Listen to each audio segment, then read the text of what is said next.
great Secretary of Commerce. বিশ্ব বাণিজ্য ব্যবস্থায় মার্কিন প্রশাসনের শুল্ক বাড়ানোর কঠোর সিদ্ধান্তে বাংলাদেশকেও ঢেলে সাজাতে হচ্ছে বাণিজ্য কূটকৌশল। এরই ধারাবাহিকতায় বিভিন্ন পণ্যের আমদানি বাড়ানোর পাশাপাশি বাণিজ্য ঘাটতি কমিয়ে আনতে দেশটি থেকে এক লাফে 25টি উড়োজাহাজ কেনার সিদ্ধান্ত নিয়েছে অন্তর্বর্তী সরকার।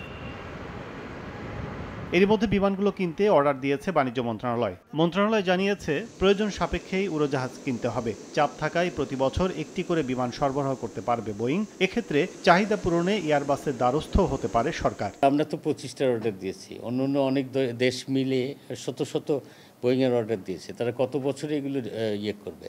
তা আমাদের হয়তো বছরে একটা ভাগে পড়বে। আমাদের তো দরকার, আমাদের ফ্ল্যাগ ক্যারিয়ার হলো বেশিরভাগ বোয়িং নির্ভর। পাশাপাশি অন্য সোর্স থেকে এয়ারবাস বা অন্য আমরা কিনবো না তা তো নয়। এদিকে প্রতিটি নতুন উড়োজাহাজ কেনা বা লিজ নেয়ার আগে কোন কোন রুটে পরিচালিত হবে তা নির্ধারণ করতে হয় এয়ারলাইন্সকে। এজন্য বাংলাদেশ থেকে আকাশপথের 35% যাত্রী নিজেদের সেবা দেওয়ার লক্ষ্যে লাভজনক রুট পরিকল্পনা নেওয়ার পরামর্শ সংশ্লিষ্টদের।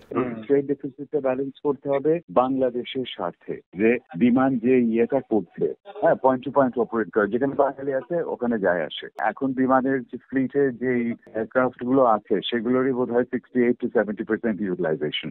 চিরকাল এভাবে এটা চলতে পারে না। আমাদের এখানে দেখতে হবে যে 34টা এয়ারলাইন আছে অপারেট করে, প্যাসেঞ্জার আছে বলেই এখান থেকে অপারেট করে। প্যাসেঞ্জারের আমার মনে হয় 30% যদি বিমান নিতে পারে তাহলেও বিমান 30টা পর্যন্ত এয়ারক্রাফট ইউটিলাইজ করতে পারবে। বাণিজ্য মন্ত্রণালয় আরও জানিয়েছে স্বল্প সময়ের মধ্যে কয়েকটি বিমান সরবরাহ করার বিষয়ে ইতিবাচক সাড়া মিলেছে বোয়িংয়ের কাছ থেকে।